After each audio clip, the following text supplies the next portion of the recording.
session we discussed about natural frequency of a string MOS system, and today similarly we are going to discuss another interesting experiment in the design lab called a natural frequency of free undamped torsional vibrating system. We already know that what is meant by natural frequency. Here we are not using any damper. So damper means it absorbs the vibration. Here we are not using any damper, and here torsional, instead of a linear vibration, here we are giving a torsional vibration, means torsional torque or torsional excitement to the component, so that we are going to find out the natural frequency of the system. Come to the observations. Here first we made observation like a shaft length. So this is what a shaft. Okay. So this shaft is one end supported. The one end of the shaft is supported with the help of either check or a spindle, and the other end is free, and it is attached to the flywheel. And in the another side, a pen stand which is connected to this flywheel, just to note down the amplitude. So here first we have to observe what is the length of the shaft, that is L. L is the length of the shaft, and D, diameter of the shaft. A small d is the diameter of the shaft. So this is a small d, diameter of the shaft. And diameter of the disc or flywheel, that is capital D. So this is the diameter of the disc or a flywheel, a capital D. And mass of the disc, and also similarly this is small m, is a mass of the flywheel or a disc. So these are the parameters first we have to observe. So next, so which are the formulas we are using in this experiments are, the first formula is a torsional stiffness of the shaft, that is Kt. So Kt, which is given by G, J by L, and this equation we got from the torsional equation of the shaft, where G is the modulus of rigidity, that is Newton per meter square, modulus of rigidity, and J is the polar moment of inertia, which is in turn given by J is equal to pi d to the power of 4 divided by 32, and that is m to the power of 4. And the next equation what we are using is moment of inertia, and moment of inertia capital I, which is given by 1 by 2 m r square, and the unit is kg meter square. And the next equation, natural frequency of the system. So F, which is given by 1 by 2 pi root Kt by I, where I is the moment of inertia and Kt is the torsional stiffness of the shaft. Okay, and it is in terms of hertz. And the next equation, logarithmic decrement, it is given by dou. So dou is equal to 1 by n log xn divided by xn plus 1, where n is the number of oscillations, that is what we given in the disc, number of oscillations, and xn and xn plus 1 means they are the amplitudes, they are the two successive amplitudes with it is noted down in the graph sheet. Okay, and damping ratio, next equation is damping ratio, zeta, which is equal to dou by root 4 pi square plus dou square. So dou means already we got, that is logarithmic decrement.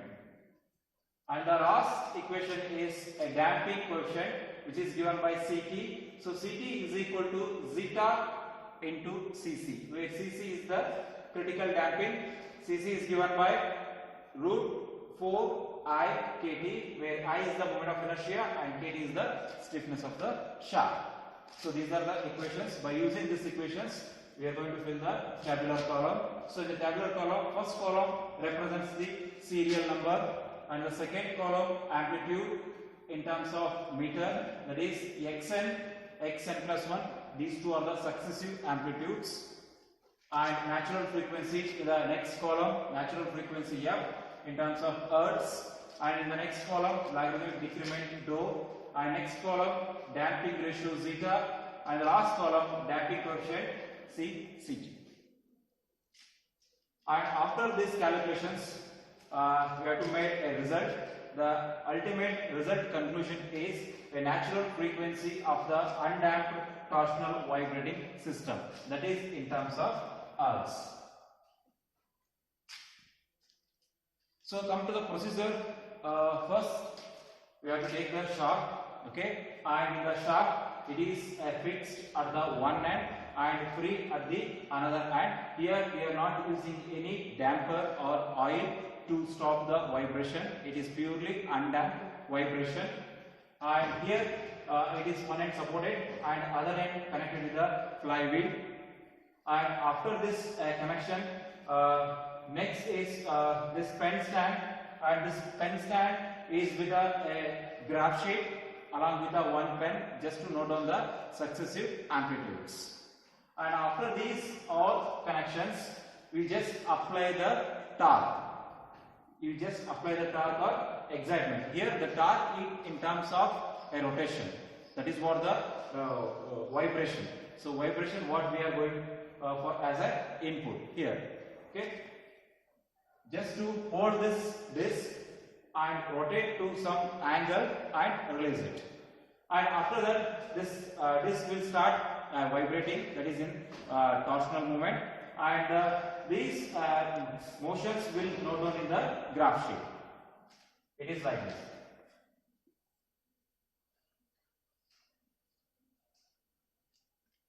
Okay. So this is the first amplitude and second amplitude like this, and this amplitude is gradually decreasing because this motion is also gradually decreasing. That's why it is called as a natural vibration of undamped vibrating system. Here we can call it as this distance is xn and this distance is xn plus 1. So this is the amplitude. Okay, xn is the first one, second one is xn plus 1. If you want, you can take this as a xn and this will become xn plus 1 like this. If you take this as a xn, this will be xn plus 1.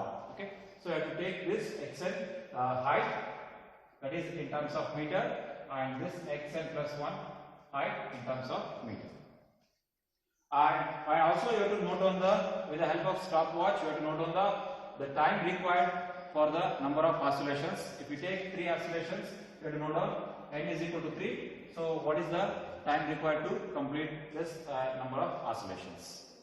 So like this, you have to repeat the experiment and conclude the natural frequency of undamped torsional vibrating system in terms of Hertz. So this is a standard experimental setup for torsional vibration, and this is what the shaft we are using, and one end of the shaft is fixed with the help of this check or a spindle, and other end of the shaft is again fixed with the help of a check or spindle, which in turn connect with the disc. This is called as a flywheel or a disc. And this is what a pen stand. Here we fix the pen, and for this we place the graph sheet just to note down the amplitude, a successive amplitude of the torsional vibration. And first observation, we have to note down what is the total length of the shaft from this end to this end. We have to note down, we have to measure the length. It is of 38 centimeter. It is of 97 approximately 97 centimeter. And the next thing, we have to note on the diameter of the shaft. So this is the diameter of the shaft. With the help of vernier caliper, we have to note on the diameter of the shaft. 3 mm. So diameter of the shaft is 3 mm and the length of the shaft is nearly 97 centimeter. And this is what the disc or flywheel. Here we have to measure the diameter of the flywheel, which is a standard diameter, and the weight of the flywheel is also a standard. Next, this pen stand is gently moved towards the flywheel and it touches the graph sheet gently before applying the torque or torsional load. Once it touches the graph gently and it is moving upward, okay, and next thing is you have to apply the torque or torsional vibration like this and release it. Yes, and also you have to release this pen stand. So it is moving downward, and here amplitudes are noted down in the graph sheet. Thing is observation. So first observation, length of the shaft, that is L. So here taken 116 centimeter. That is what in terms of centimeter you have to convert to the meter. So that is by multiplying 10 raised to minus 2, 116. Here I am taking one just example. And next, diameter of the shaft. So small d, it is of 2.7 mm. That you have to convert to the meter by multiplying 10 raised to minus 3. Diameter of the disc of the flywheel, it is a standard. These two are given in the laboratory. Diameter of the disc of the flywheel, that is capital D, is equal to 250 mm. In terms of meter means 250 into 10 raised to minus 3 meter. And mass of the disc M, it is 7.6 kg. 7.6 kg. So these are the 4 observations. First you have to note down these values, and next you have to go with the formulas, the same formulas. Stop. So this is what the graph we obtained by the conducting the experiment. Here we got the amplitudes. The first amplitude we can call it as a xn from here to here. Next to this amplitude we can call it as a xn plus 1. Either you can take this side or this side, no problem. If you want, you can call it as this as a xn. We can call it as this xn plus 1. So like this we can take. Here I am taken for 3 cycles. How much time is required? So first you have to note down what is the value of xn by measuring this value. So from here to here you have to measure. So it is approximately xn value is 10.3 centimeter, and second is xn plus 1 amplitude, that is xn plus 1 amplitude value is 5.5 centimeter, that you have to take with the help of scale. So next is come to the calculations. Here next part is calculations. The first equation what we are using is a torsional stiffness. So Kt, which is equal to Gj by L, the unit is Newton meter. So G means it is an modulus of rigidity. So G is equal to of that material is 80 GPa. So 80 into 10 raised to 9 Newton per meter square. And J means polar moment of inertia. J is equal to pi d to the power of 4 divided by 32. D means we already know that wire diameter, the shaft diameter, that is 2.7 10 raised to minus 3 in terms of meter. Okay, we have to substitute, and we got the value of J. So J value is 5.217 into 10 raised to minus 12 meter to the power of 4. Next, substitute this J value in the main equation, and we already know the G value, and L, that is what we got from with the help of tape, 1.16 meter, that is 116 centimeter is there. You have to convert to the meter, 1.16 meter. Okay. After substitution, go for the calculating, and finally we got a Kt value. Stiffness is 0.3597 Newton meter. It is Newton meter. So next, after that, we have to find out the moment of inertia I. So this value we have to note down in the tabular column. Okay, we already got the amplitude values 10.3 and 6.8. And next is moment of inertia. I is equal to 1 by 2 m r square. So m is the mass of the disc we got from the observation, 7.6 kg, and r is the radius of the disc. Okay, that is 1.25, that is 250, diameter is 250 mm, and radius is 250 divided by 2, 125 mm is there. So 125 into 10 raised to minus 3 meter radius. Okay, that you have to substitute here and go for the calculations. Finally, we got moment of inertia is 59.375 10 raised to minus 3 kg meter square. That you have to write in the tabular column. So next is a frequency, natural frequency f. So f is equal to 1 by 2 pi kt by I. Just only we got the value of kt and high value moment of inertia. Those two values we have to substitute here, and if you, with the help of calculator, if you calculate, finally the natural frequency of that system is 0.391 Hertz. 0.391 Hertz. That value you have to record it in tabular column. Natural frequency is f is equal to 0.391. And next is logarithmic decrement dou. So dou is also given by equation 1 by n ln xn divided by x n plus 1. So n is the number of oscillations that we got, 3 oscillations. So n is equal to 3 ln. So that xn value, the amplitude, first amplitude and the second amplitude, that value you got from the graph sheet, that you have to write here 0.103 and 0.069.